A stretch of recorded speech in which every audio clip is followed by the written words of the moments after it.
Baiklah adik-adik, hari ini bersama Abang Ten dan kawan-kawan Abang Ten akan berkongsikan tentang penjagaan kehormatan diri. Secara umumnya, maksud penjagaan kehormatan diri adalah menjaga tingkah laku atau tutur kata setiap hari dalam kehidupan seharian kita. Dari segi khususnya pula ialah menjaga tingkah laku atau tutur kata yang sopan dan menjaga sifat semula jadi sebagai seorang lelaki macam Abang Ten ataupun perempuan berdasarkan syariat Islam. Hukum menjaga kehormatan diri daripada lelaki ataupun perempuan adalah wajib. Islam melarang sekerasnya umat melanggar fitrah tersebut. Sebab itu, kita sebagai lelaki ataupun perempuan kena jaga kehormatan diri masing-masing dari segi pergaulan, sama ada dekat sekolah ataupun dekat luar sekolah. Terdapat dua cara yang boleh kita lakukan dalam penjagaan kehormatan diri kita, iaitu dari segi perkataan dan juga perbuatan. Dari segi perkataan, kita mesti katakan tidak jika ada yang hendak menyentuh anggota badan kita seperti kemaluan, punggung dan juga dada. Yang kedua, kita mestilah katakan tidak jika ada yang ingin melihat anggota badan kita. Yang ketiga, kita mestilah katakan tidak jika ada yang hendak merakam atau mengambil foto anggota badan kita. Dan yang keempat, kita mestilah katakan tidak jika ada yang hendak paksa untuk menyentuh anggota badan kita.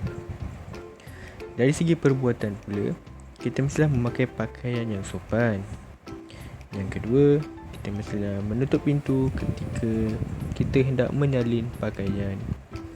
Dan yang terakhir, kita mestilah menjaga tutur kata dan adab kita kepada orang lain. Terdapat beberapa akibat sekiranya tidak menjaga kehormatan diri. Pertama sekali, maruah diri dan keluarga akan tercemar. Contohnya, sekiranya seseorang itu melakukan perkara yang tidak baik, maka maruah seseorang itu akan jatuh dan ini juga mengakibatkan maruah keluarga seseorang itu turut jatuh. Selain itu, seseorang itu boleh mengalami trauma dan kemurungan yang teruk. Sebagai contoh, sekiranya seseorang itu pernah dicabuli, dia akan selalu mengenangkan peristiwa hitam itu dan sentiasa dalam keadaan takut.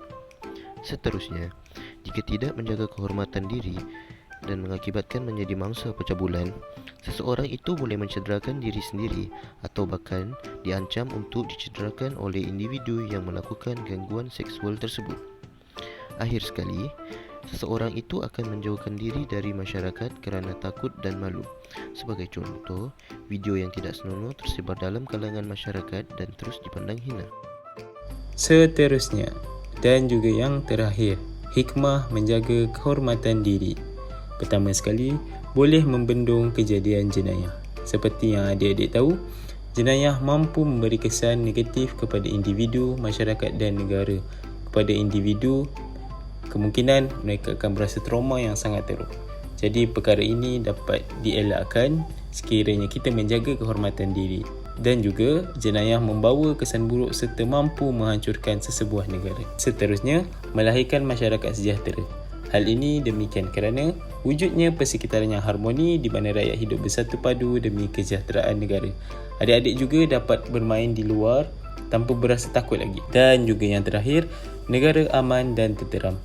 Justru itu, negara kita Malaysia mampu menjadi sebuah negara yang maju dan masyhur serta mengekalkan kemerdekaan yang dikecapi sejak tahun 1957 lagi.